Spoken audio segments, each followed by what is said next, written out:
किसी की मुस्कुराहटों पर हो निसार, किसी का दर्द ले सके तो ले उधार, जीना इसी का नाम है। अब ऐसी फिल्में बनना बंद हो चुकी हैं। फिल्मों के अंधे व्यापारीकरण में इंसानी मूल्यों का व्यापारीकरण कर दिया गया है और फिल्में भी अभी बन चुकी है एनिमल।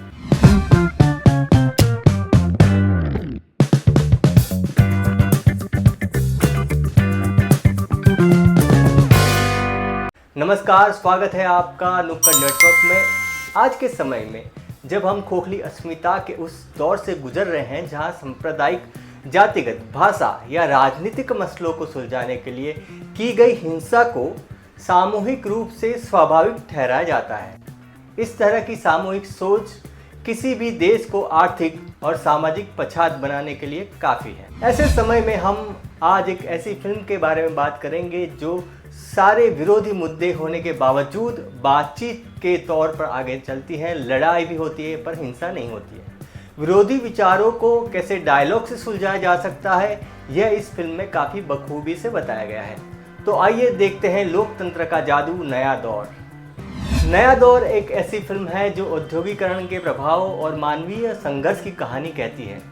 यह फिल्म मशीन बनाम इंसान की है, परंपरा बनाम आधुनिकता है, सामाजिक न्याय जैसे मुद्दों को उठाती है। फिल्म काफ़ी पुरानी है लेकिन कहानी कभी पुरानी नहीं होती। फिल्म की कहानी शुरू होती है गांव से, गांव के मजदूरों से। उनका जीवन मजदूरी पर आधारित है। गांव के लोग मुख्य रूप से तांगा चलाकर अपनी रोजी रोटी कमाते हैं। शंकर, जिसका किरदार दिलीप कुमार ने निभाया है, ये गांव का एक ईमानदार और मेहनती तांगे वाला है। वह अपने पिता के साथ रहता है और अपनी बहन की शादी के लिए पैसा इकट्ठा करने में लगा हुआ है, जैसे कि पहले की फिल्मों में होता था।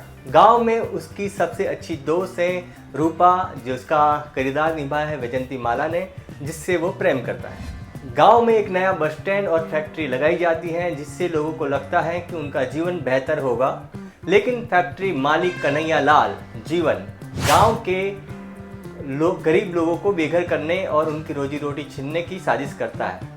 वह गांव में एक मोटर बस शुरू करवाना चाहता है जिससे तांगे वालों का काम ठप हो जाएगा। शंकर का सबसे अच्छा दोस्त है किशन, जो इसका पात्र अजीत ने निभाया है। वो भी तांगे वाला है लेकिन कन्हैया लाल किशन को लालच देकर अपनी तरफ कर लेता है।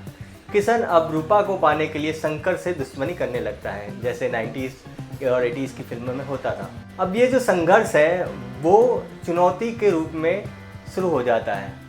तो जीवन बस लेकर आता है गांव में, लेकिन उस बस को न चलाने के लिए दिलीप कुमार जीवन से शर्त लगाता है। तांगे वालों की जीवन और रोजी रोटी मुश्किल में है। गांव में एक ऐतिहासिक दौड़ की घोषणा होती है, एक तांगा और मोटर बस के बीच। इस रोमांचक दौड़ में कौन जीतेगा? जो जीतेगा उसी का वाहन चलेगा, यानी चलेगा तांगा या चलेगी बस। गांव के लोग मिलकर शंकर की मदद करते हैं। वे तांगे के रास्ते में आने वाली सभी बाधाओं को दूर करते हैं और मेहनत से जीत के लिए तैयारी करते हैं। अतः शंकर अपनी कड़ी मेहनत और आत्मविश्वास के बल पर मोटर बस को हरा देता है। शंकर की जीत यह साबित करती है कि मेहनत और एकता के आगे मशीन कुछ नहीं है। किशन को अपनी गलती का एहसास होता है। वह शंकर से माफी मांगता है और शंकर और रूपा एक हो जाते हैं और गांव में खुशहाली लौट आ जाती है। इस फिल्म का सबसे फेमस गाना है साथी हाथ बढ़ाना साथी रहे। और जब जॉनी वॉकर जब फोटो खींचते हैं, जो आजकल हम बोलते हैं स्माइल प्लीज, तो ये स्माइल प्लीज डायलॉग भी नया दौर फिल्म का है। अब इस फिल्म के संदेश के बारे में बात कर लेते हैं। औद्योगिकरण अच्छा है, लेकिन अगर ये गरीबों की रोजी रोटी छीन ले तो ये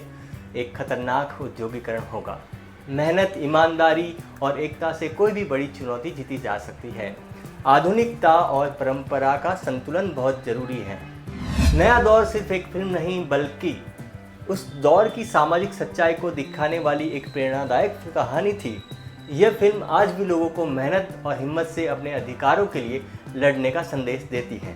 यह फिल्म हमें विरोधी विचारों को स्वीकार करके कैसे लोकतांत्रिक विचारों को पालन करके हल लाया जाए, इसके बारे में संदेश देती है। आपको कैसा लगा नया दौर का ये रिव्यू, हमें कमेंट बॉक्स में ज़रूर बताइए। अगर आपने नया दौर अभी तक नहीं देखी है तो एक बार ज़रूर देख लीजिएगा, और देखने के बाद या तो अभी देखने के पहले ही आप हमें सब्सक्राइब कर लें ताकि ऐसे रिव्यूज़ आप देखते रहें। थैंक यू, धन्यवाद।